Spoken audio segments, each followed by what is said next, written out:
Hey guys, I'm just getting home from work. I'm not sure if you guys can hear me, but if you can hear me, comment below or type below. Let me turn my vibrate off to ensure that nothing interrupts this live stream, being that I want to chat with you guys and see where you guys are regarding June 25th, 2019, which is 10 years later since Michael had left us. Now, I'm not making this video about the hoax. This is nothing death hoax related. This is all about mutual love, mutual appreciation, mutual respect, and everything that Michael had stood for. Now, I'm sorry, guys. This is an emotional thing for me, and I'm not going to deny it, being that I've been a fan of his since I was 5 years old. I'm 35 years old now, so that's 30 years. 30 years that I actually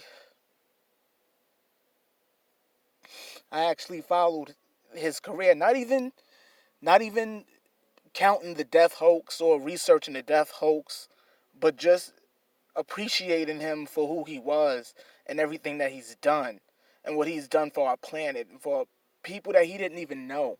There's so many people in my everyday life and people that I see every day that won't do the things that he has done. There's people that will step right over a homeless person and look them in the face and not do shit about them actually being homeless. Never try to help them. Never try to help people in trouble. He always put himself on the back burner and always put people ahead of himself. I'm sorry, guys, but this is like emotional. And like, no lie today, I don't want to make it an emotional live stream, but I'll start off by telling you I got to work. I start off, as you guys can see, whoever follows me on Twitter, I was Michaeling all morning up until I got to work, and then when I got to work, I could not even concentrate. I just kept thinking, like, wow, I can't believe Michael's not around. Michael's not around. Michael's not around. But then by the time I got home, I just thought about it. I was like, why am I going to be upset that he's not around? I mean, there's a void that's missing that can never be filled by anyone. And I'm realizing, like, he wouldn't want me or any of you guys to be upset. He wouldn't want any of you guys to cry, even though it's okay to cry. It's all right, because I've gotten so many messages today between the different platforms to the point that I couldn't even answer, but I've just gotten a lot of sad faces and emojis that were just sad, or sending me like Man in the Mirror or the slow songs that just remind you of like the good times, but then it puts you in that space where it's like, oh man, it just reminds you that he's gone. But anyway, guys, I don't know if you can hear me. Comment below. Let me see who's made it into the live stream. I see 9 people watching. So, hi guys to all that is watching. But yeah, like, being a follower of his for 30 years, I mean, there's people that's been following him way longer. I followed him my entire life. There's people that weren't fans until later on in life, but I was a fan my entire life. I'll tell you guys a story. I'm going to share this guys, and I'm generally will never share any of my private stuff, but you know what? I'll share it. I'll tell you this, there's plenty of times where I was younger that I've went to school wearing my Thriller jacket, because I had a child-sized Thriller jacket. I would go to school wearing my penny loafers, and I would just try to do everything that Michael did. I tried to carry myself just like him. I tried to dress like him when I was younger. I had to get spankings out of those clothes so I can put on my school uniform to go to school, because I would refuse to take off that jacket.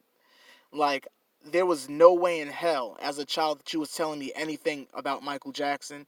There was not one bad thing you can tell me. Everything about him exuberated good. Well, let me start off by going back and saying hi, S. Marie, hi, Carla Jean, Porgy Town, Renee Johnson, hey. I see Liz Potter, Kathy Mesker, hey everybody. But yeah, it's just like an emotional time. But guys, I'm wondering, do you have anything nice or memorable to say about Michael that you'd like me to say in this live stream? Like, I'm just curious about that. I mean, it's been 10 years, guys. Where are you guys standing with this? Because me currently, my emotions was all over the place, but I'm here. I'm here and I'm strong. And I just want you guys to know that I'm there with you. As Michael said, you're always in my heart, just like he's always in ours.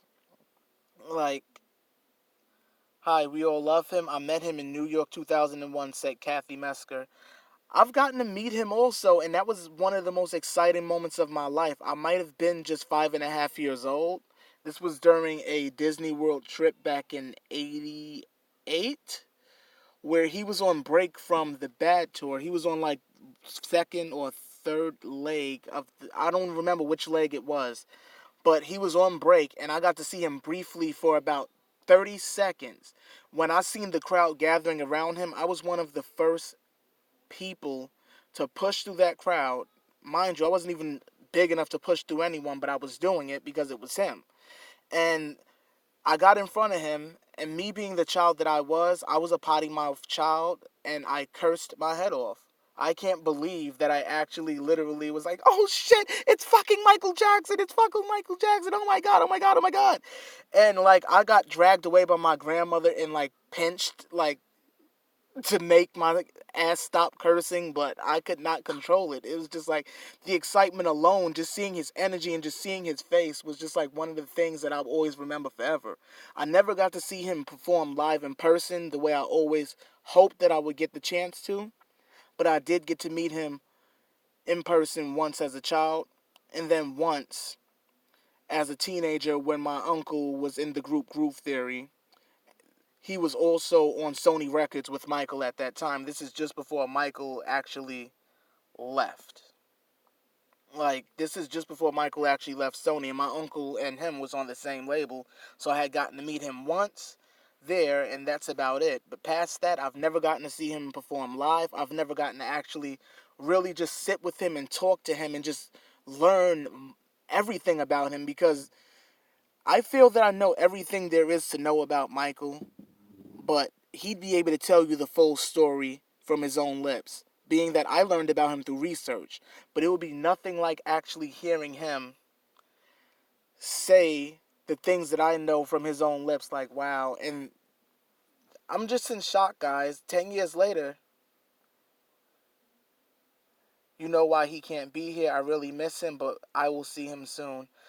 I know, it's like, I know why he can't be here, and I didn't want to turn into anything relating to the deaf hoax, but I just want to say this to you guys. Turn June 25th, 2009 into a symbol of faith and hope for you guys, of the messages that we learned from Michael. Not only is his quote-unquote death date something to remember, but his start date as well. It's the beginning of his life. Not only do you honor him this day, but you honor him on his birth date as well. Because sometimes I just wonder, like, what would the world actually be like if he was still here? I don't think the world would honestly be what it is today if he was still here.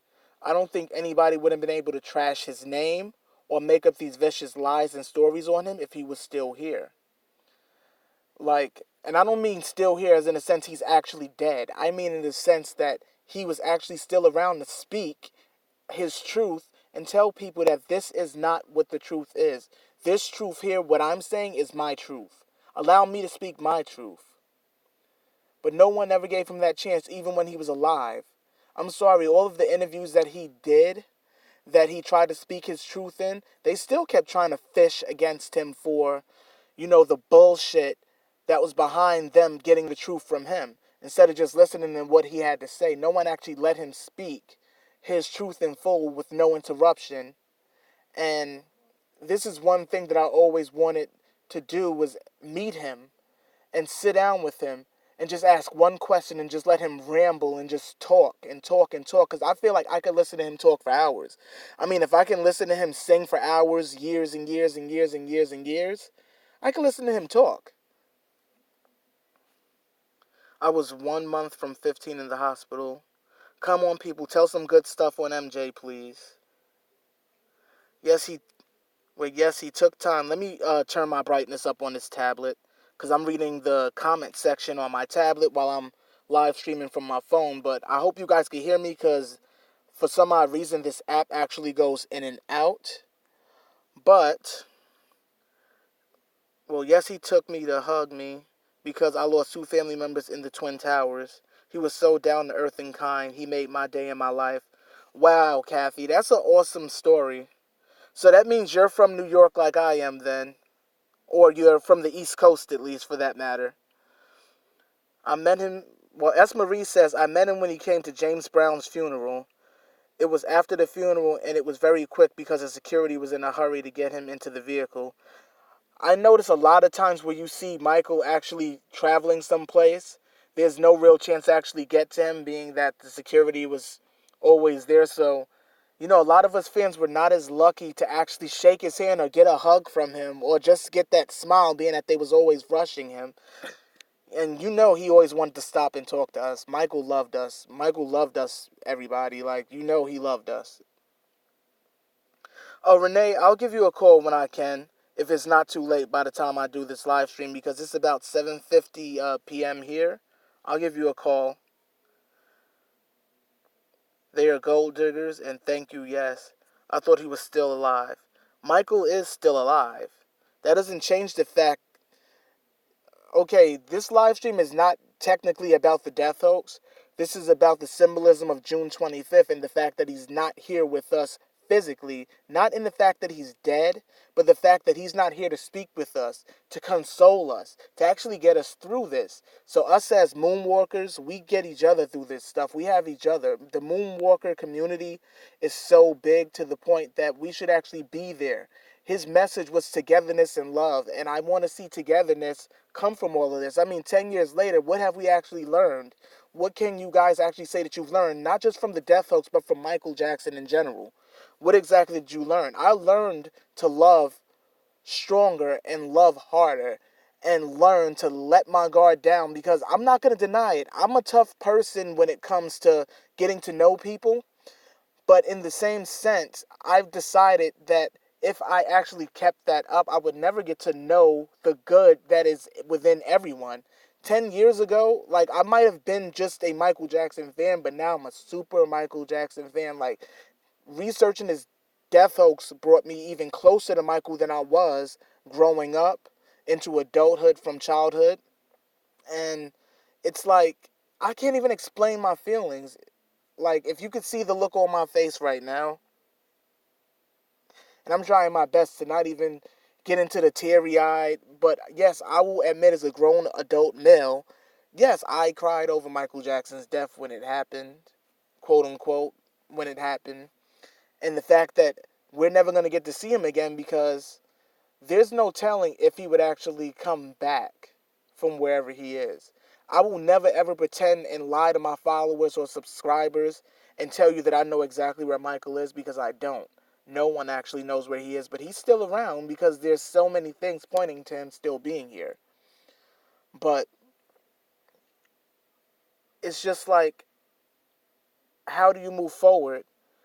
And do I actually continue researching the death hoax? Because it's like, after today, something struck a nerve in me that made me just feel like maybe it's time to actually call it quits. I don't want to actually just leave you guys hanging on the strength of it being Michael Jackson content, being that I could still do content about Michael Jackson, but I feel that maybe it might be time for me to probably step down from the death hoax for a while and let his name be, being that it's so much going on under his name and against him that it's just like the death hoax doesn't actually help any of that. So I do want to try to help better his name through my work and through my videos, and not just with the death hoax.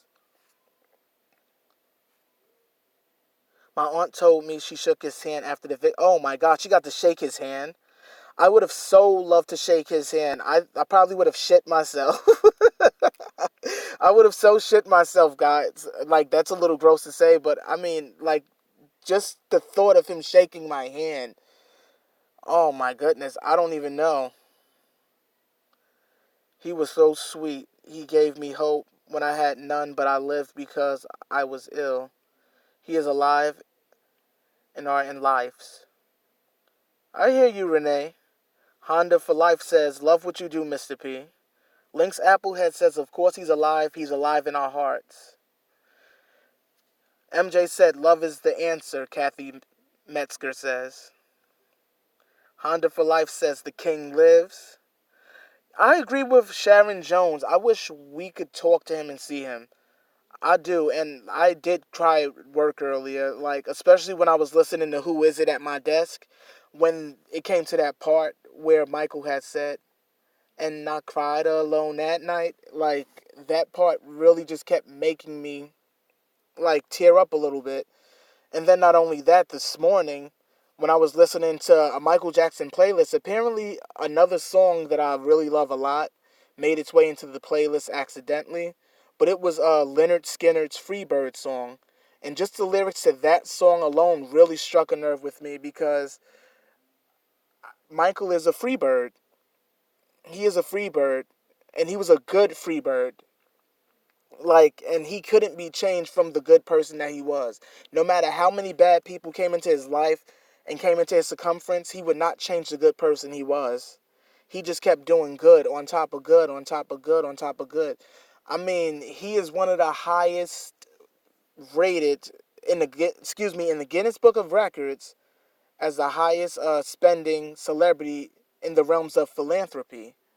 Not many other celebrities can say that they've donated their own money to charity versus them collecting for a charity, if you get what I'm saying.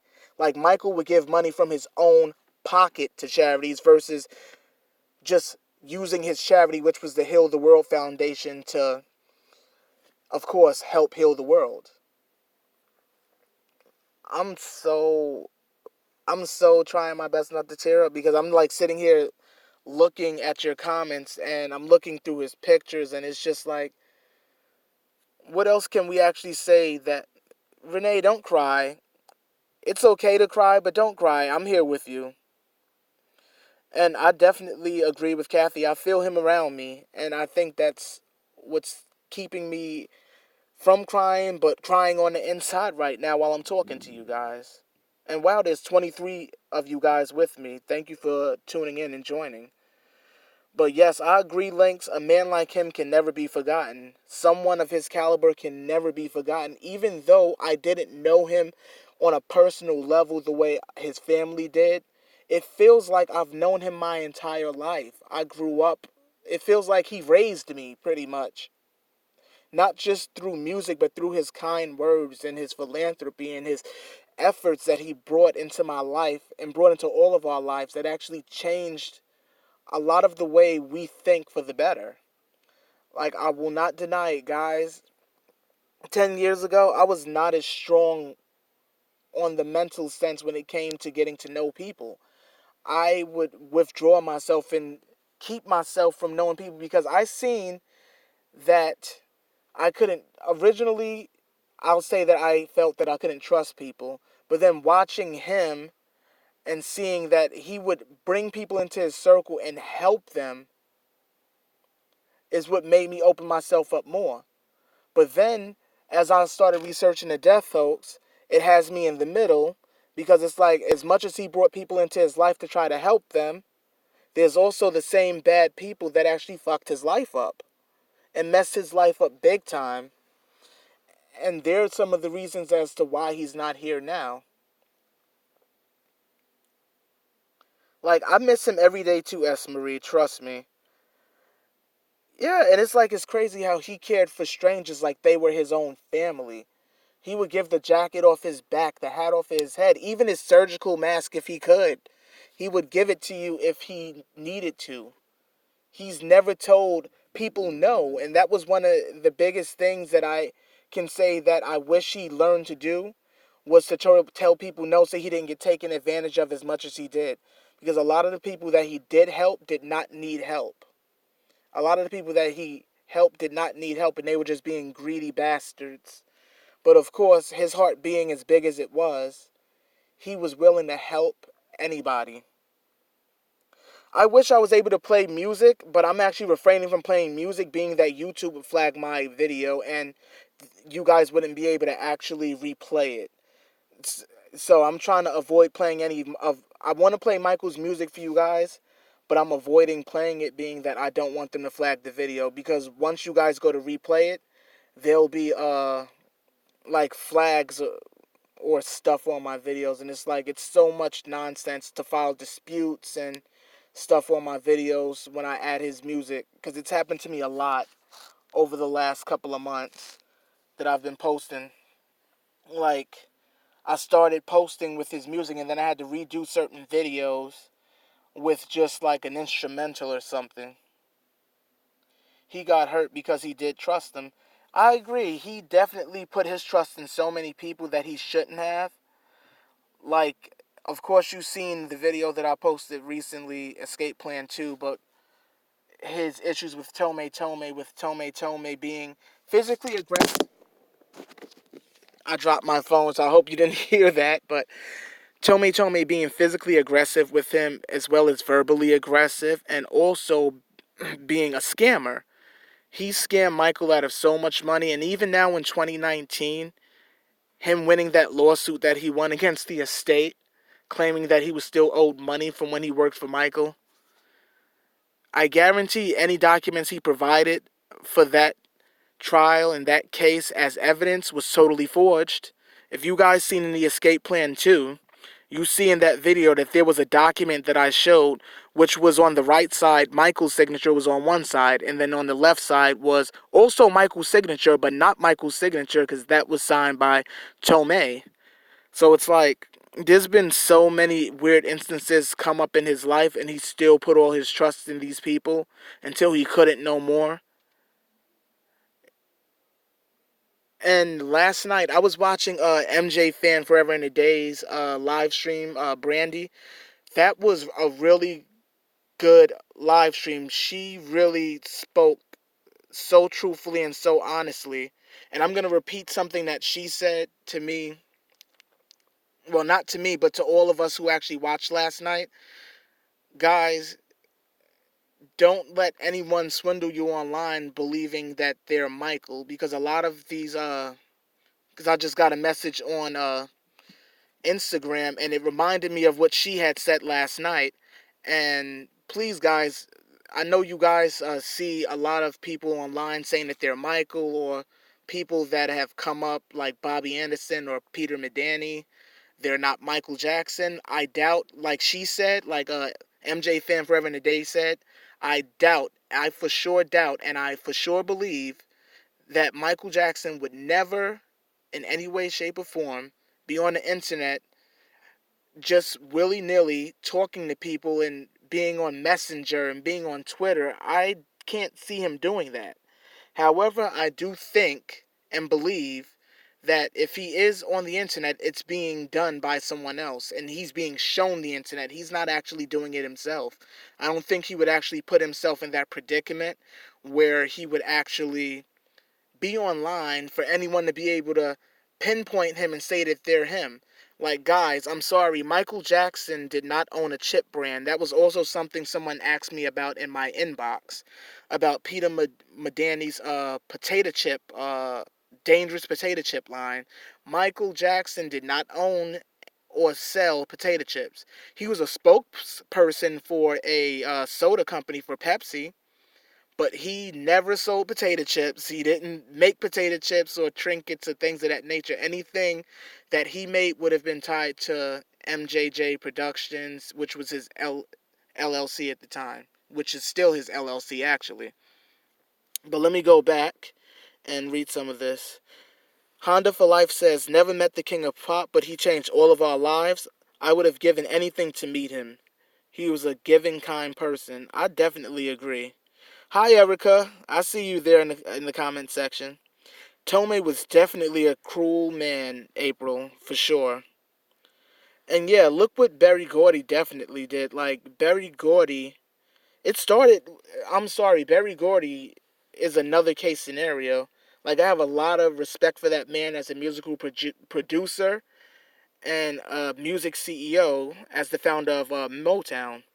But the way that Motown snatched the Jackson Five's name on the way out after they moved to CBS Records, that was just horrible. That's where I stopped really liking Berry Gordy. Because I'm like, wait a minute, they came to Motown with that name and you steal their name? Like, it does not make sense. Do you know Michael's Keep the Faith from Dangerous? Can you play it low in the background? Uh, let's see. Can I actually? I know my live stream is so quiet, and I'm sorry, guys. I just want to make sure because I don't want to get my videos flagged, being that now putting his music in full will get you flagged. Like, the estate is not playing when it comes to his music at all. As much as I love Michael, I don't want Michael to get my videos flagged, being that these videos are about Michael and to Michael's fans and my supporters. So I want to make sure that these guys do not delete or flag this video. Yeah, Damien G posts very good messages, and I do believe that Damien G has some sort of contact to Michael because his writing style, I'll say that, his writing style is very much like Michael's. Like, if you read some of the things that he says on some of his videos, his words are very much like, his vocabulary is pretty much like Michael's. So I'm not sure where he's getting his choice of words and the way he writes his poetry in his videos from, but they're very good. MJ loved him, Berry Gordy, so... I know, it's sad. MJ thought of Berry Gordy like a father. He really did. If it's possible, it's great. It's also his most underrated song ever. It's even written by the same people as Man in... Oh, so Man in the Mirror was written by Michael Jackson and Saida Garrett. So Saida Garrett was on this song also. Being that that must be from oh wow.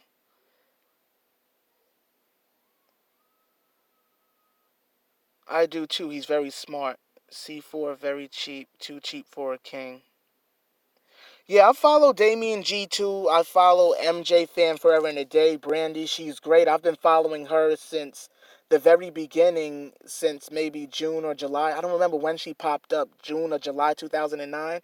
But she was posting videos. I didn't start posting videos until 2010. However, I was in the background originally on the very beginning of my journey with the death hoax and researching Michael Jackson's life after the hoax and life previous to the hoax.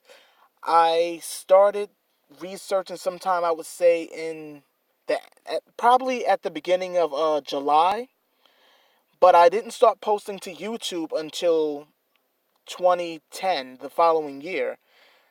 I was usually what I was doing then. I had my own website at the time, which was Michael Yola. It was God. It was a long name. It was Yola.MichaelJacksonFlix. I removed the website since then. It's not. It's no longer up. I had a website that I was running when I first started researching the death hoax, and then I started blogging. I removed that, being that my niece at the time, she had told me I would get, more views and more audience if I went to YouTube. And that's when I went to YouTube, and I started out. The very first video I made was Michael Jackson is Alive, Part 1, Death Hoax Miniso 1. And that was my very first video, and I believe that video, despite it was just a text-based video, I still had to kind of research a lot of the stuff that I had said back then, and it took me a couple of weeks, but I wish I did then what I do now, which was narrating, because there would have been so much more to put into the videos than the way I do now. Like, wait, wait, what does that say? I'm 51, always loved Michael more than anything, but never got to see a concert of him. I'm from Virginia, and it was always hard to do. April, you live in the same state as my daughter. My daughter is actually in Virginia. I've never gotten to see him in concert. That's the one thing that I said that I wanted to do in my lifetime, was actually see him live in concert. I mean, besides seeing his DVDs or his VHS tapes when they were released, I never actually got to see him at an actual concert. That would have been one of the most exciting experiences of my life, next to actually getting to see him the 2 times that I actually did, which was very brief, but I got to actually meet him. And there's never going to be any celebrity that I get starstruck over. Like, there's celebrities that I really care about and I really like, but like Aaliyah, for that example. I don't know if you guys know about Aaliyah or Selena or Lisa Left Eye Lopez. Like, those are musicians that I am huge fans of, that I will always love forever. They are up there in that same category with Michael Jackson to me. Like, I really definitely always wanted to see each of those people in concert. Well, Honda for Life says, I have... Wait, go back. Honda for Life says, I have one question, Mr. P, and this is it. Why so many stage impersonators on stage? Even the Jackson family were aware of this. Like, around that time, I don't know what was going on with them with this whole impersonator thing, because I've never totally researched the impersonators in This Is It, but I did notice them, however, to point them out in several of my This Is It videos that I've posted to my channel. But I do believe that some of those impersonators were there, being that while Michael was actually preparing to leave and make his, I don't want to keep saying escape, but when Michael was actually planning to leave and move on with his life altogether for this death hoax, he was not able to rehearse every single day. He was not able to be there every single day, being that he had to plan. I'm sorry, like, a lot of this stuff that was done during the death hoax was not something that was just brought up overnight or just created overnight. Something like this takes planning, excuse me. It's not something that you could just do off of a whim. So I believe that during the time with those rehearsals where there was impersonators around and impersonators there, those impersonators were there to cover his trail while he was actually working on his plan to make it away from the dangers that he was facing. He couldn't be there for every rehearsal.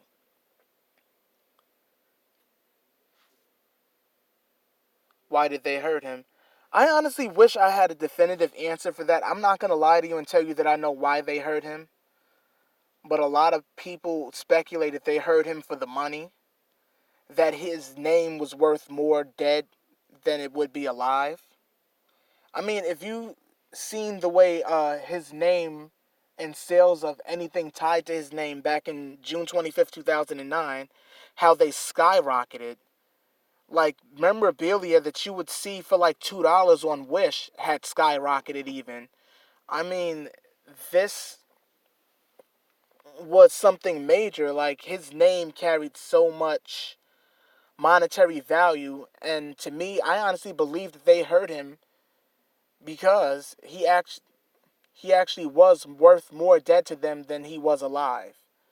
Being that he was trying to retire from music, he was trying to be a father to his children. He had 3 beautiful children to raise. Well, they're not children anymore. They're virtually grown adults except BG. He's still, 16, 17? The other two is 21 and 22. So it's like, he wanted to be a father to his children. And it's like, him wanting to lead a normal life, they never allowed him to do so. Him signing on for the 10 concerts, that was supposed to be officially it. This whole 50 concert thing that happened after he agreed to the 10 concerts was all due to Tome Tome. I have to get my hands on that contract so I can do the signature comparison in another video for you guys so you can see that signature that agreed to the 40 additional shows was not Michael's signature. But I'll find that document, guys. I have it in my archive somewhere. I'm going to put it in one of my future videos. I'm torn. So, guys, I'm just ranting right now. But earlier I had said I don't know whether to actually continue on with the death hoax and move on with other things regarding Michael, or do I continue the death hoax?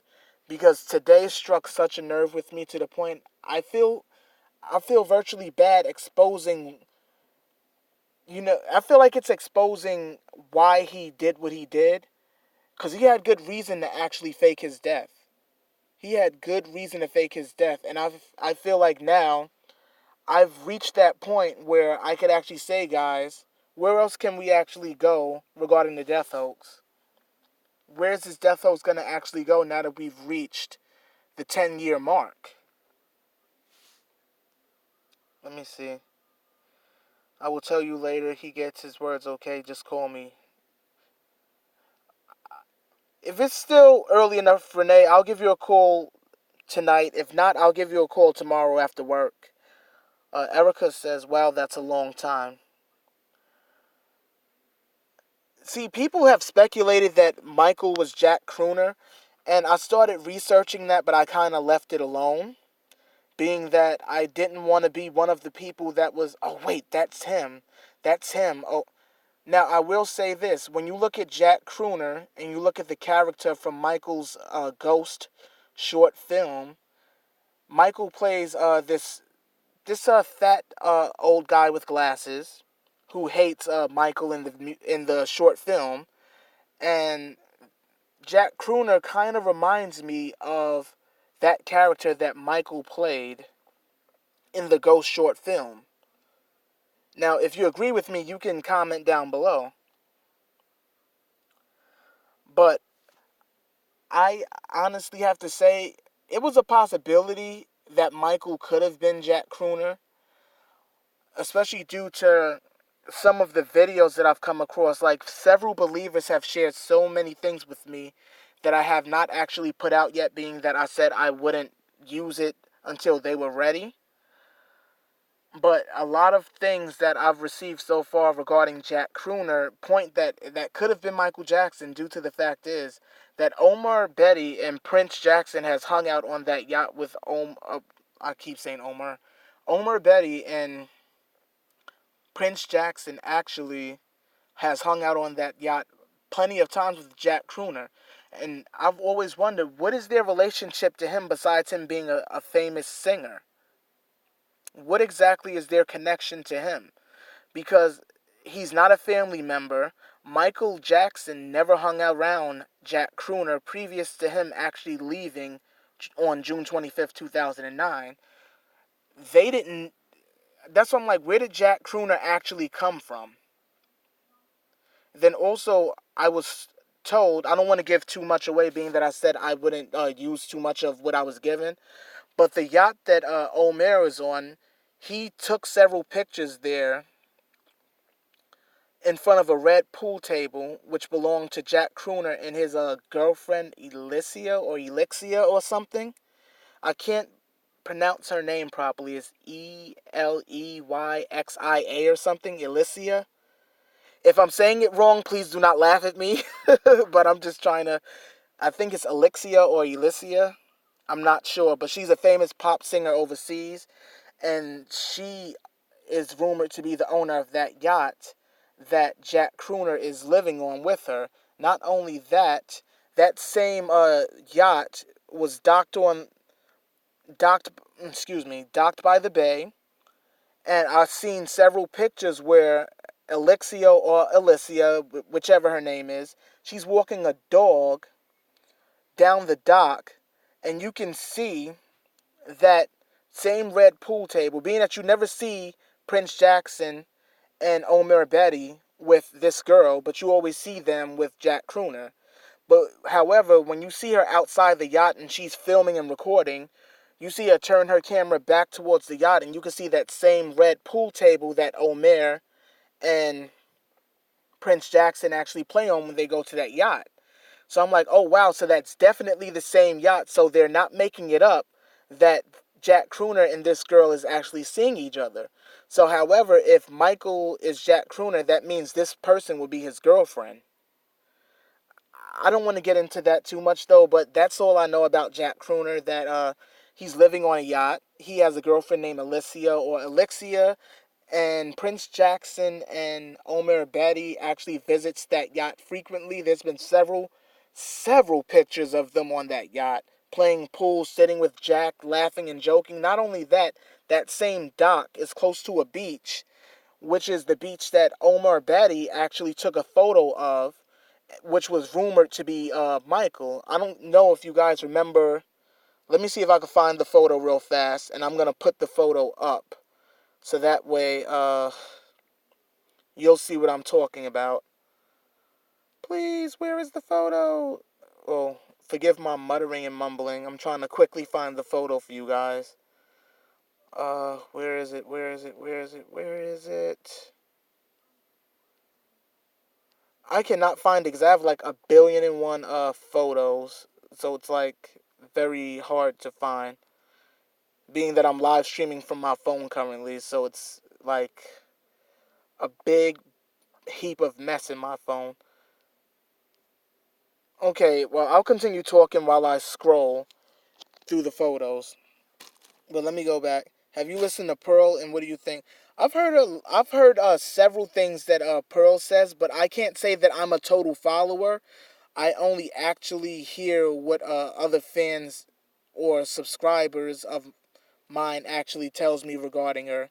Like, the only thing that I mainly know front and back is her Alive is Michael Jackson Really Dead DVD. Because when the death hoax first started, I said that I would actually follow what she had to say, being that she was a public figure. But as, time went on, and I was doing my own research, I didn't watch other people as much, besides MJ Fan Forever and a Day. Being that we're not in the public eye, we're just regular YouTubers. Ah, here it is. Here it is. Here it is. Here it is. Here it is. This is the photo. Now, tell me if you guys can see that photo.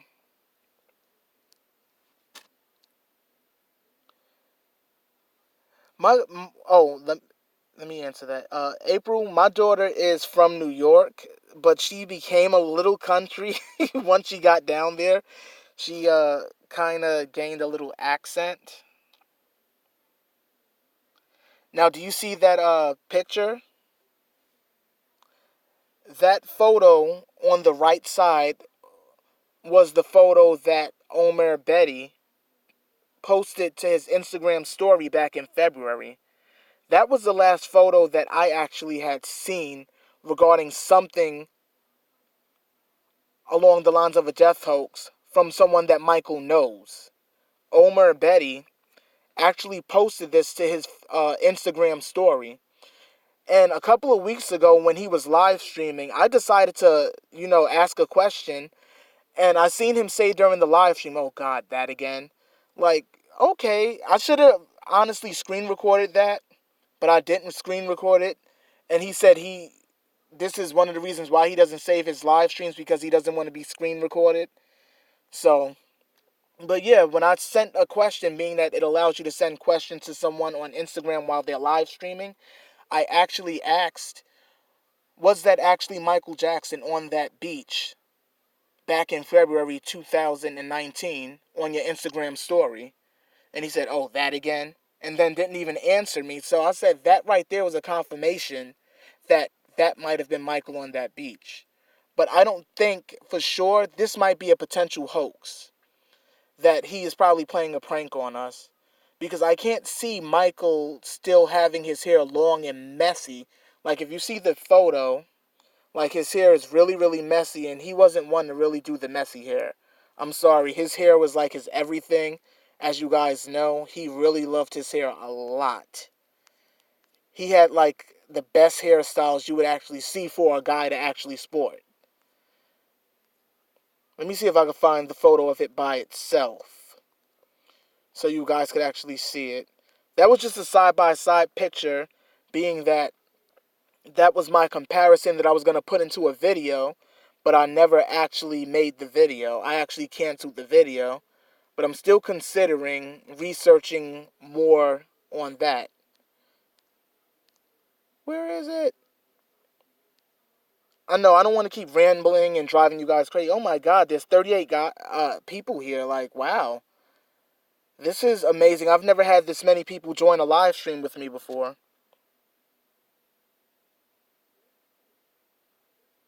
MJ follows Elvis's death. I know, like, Michael actually took a lot of this stuff that he learned regarding death hoaxes from Elvis. Elvis was, I can't say, and I don't want to say that, but Elvis was the originator because why? Elvis's death hoax is maybe 40 years old, 30 or 40 years old, maybe even older. I'm not sure how old the Elvis death hoax is. Here it is. I'm not sure how old the Elvis death hoax is, but think about how long that's been around and how many people are still following it to this day. You love Janet Arvizo's boobs.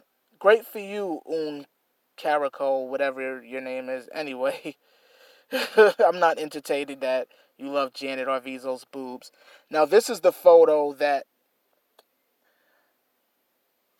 I wanted to show you guys. This is a screenshot from the video that he posted. I don't have the video. I only screenshotted it. I didn't have a chance to screen record, being that I was at work when I had spotted this popping up in his Instagram story. And it just shocked the hell out of me. Like, was this actually Michael Jackson standing there on that beach? Or was this just a joke that Omer Betty actually was playing on us? I don't know. But yeah, Teddy Perkins was very, very strange. Okay, was Shayna his girlfriend? Why did they end in 2006? Wait, was Shayna his girlfriend? Shayna who, Kathy? Okay, Calorie Vice says, I think that Dave on that show after Michael died would actually him. But after that, I think Michael went into hiding. That definitely was Michael there on that CNN interview for sure. Like, I have photos for days about this topic, guys. Like, that was definitely him. I mean, if you've seen that CNN interview with Dave, you'll see that the eye color was different between that and the real Dave. The burn patterns on the CNN Dave's face was different than the other Dave, the real Dave for that matter. I was just like, wow.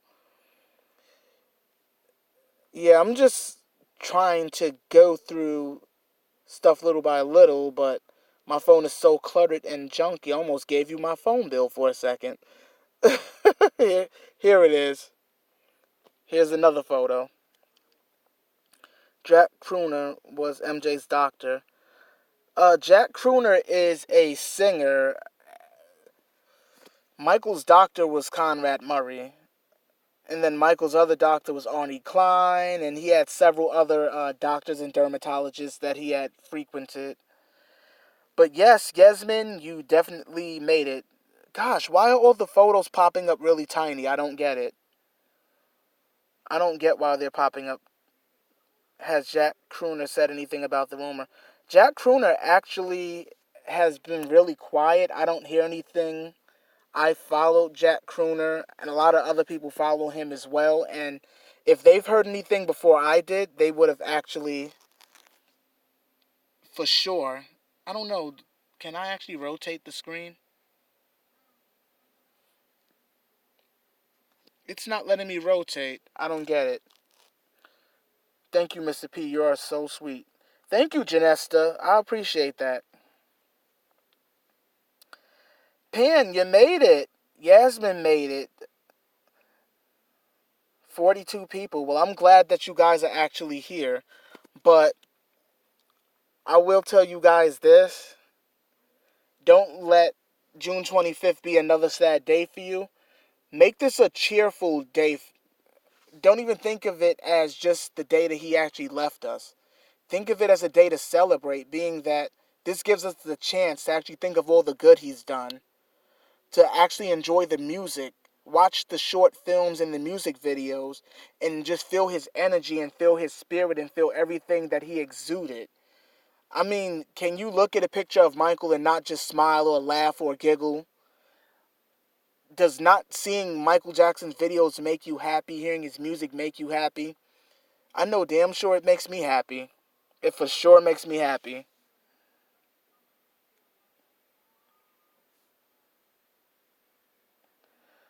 Ah, Un Caracol is... Okay, so who is Un Caracol? And why is he calling me a nigga in the comment section? Jesus. Okay, you're blocked.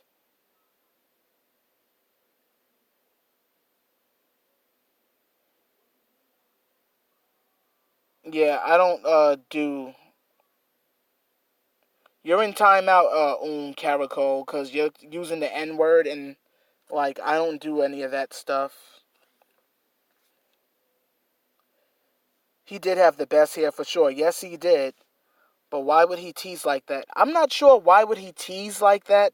So if that wasn't an actual sighting or him actually being near Michael, and that was just to make us believe that that was Michael, just as, for some shits and giggles at the time, I don't know. But he doesn't seem to want to, like Omer doesn't want to answer any questions regarding that particular photo that I had up of Michael on that beach, being that he actually was the one that shared it.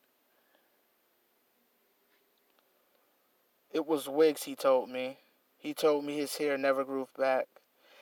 Like, most of his hair was a wig. Like, he had burns in the center of his scalp. Like, I don't want to bring this day up because it's a horrible day to bring up, but January 27th, 1982, or 81 was it, where he actually had the burns on the back of his head from the Pepsi commercial. Like, if you see that, he still had all his hair surrounding that burn mark.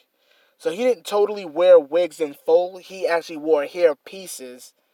Like, there were hair pieces that he actually wore in the center of his head that helped with that. You don't know how many times that he's had surgery to try to repair the burns, but it's kind of hard to repair that, being that it was a third-degree burn and he didn't receive treatment fast enough to actually help that. And sometimes those sort of burns can't be treated or repaired.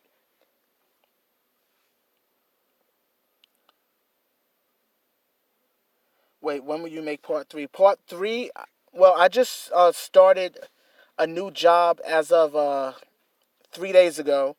So I'll be working on Escape Plan little by little, and I'll try to have it out within the next 2 to 3 weeks.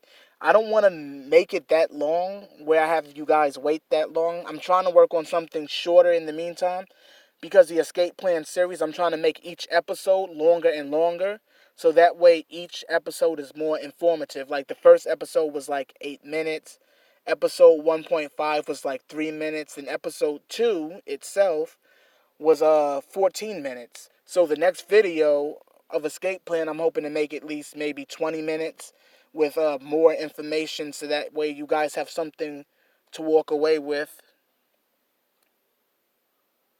I seen a video the other day of Jack Crooner singing one of Michael's songs. Yeah, Jack Crooner actually sang You Are Not Alone. I don't have no voice, so don't laugh at me. No one laugh at me in this live stream, but you are not alone. That might get me flagged for singing that. Because YouTube is a trip when it comes to music nowadays. But thank you, Shri Sukarni. I love your personality. Janessa Cole. Hee hee. Shimon from Detroit, Michigan. Go ahead, Detroit. Razor Fist is brilliant. I've watched Razor Fist. Oh, man. Razor Fist is actually cutting edge, and he doesn't give a shit. Razor Fist. I love Razor Fist. Oh, man. I know who Razor Fist is. That's actually a really, really good channel. Michael and the Me book.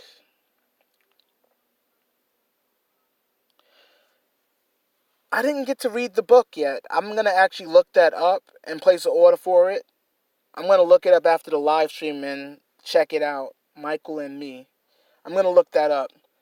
It's okay. Oh, yeah, that gives me something else to speak about. Now, I noticed here in New York, and those of you who also live in New York or wherever you are, watch the news media. I don't know if you do, I don't know if you don't. I watch it at random when it's needed, but I try to avoid it.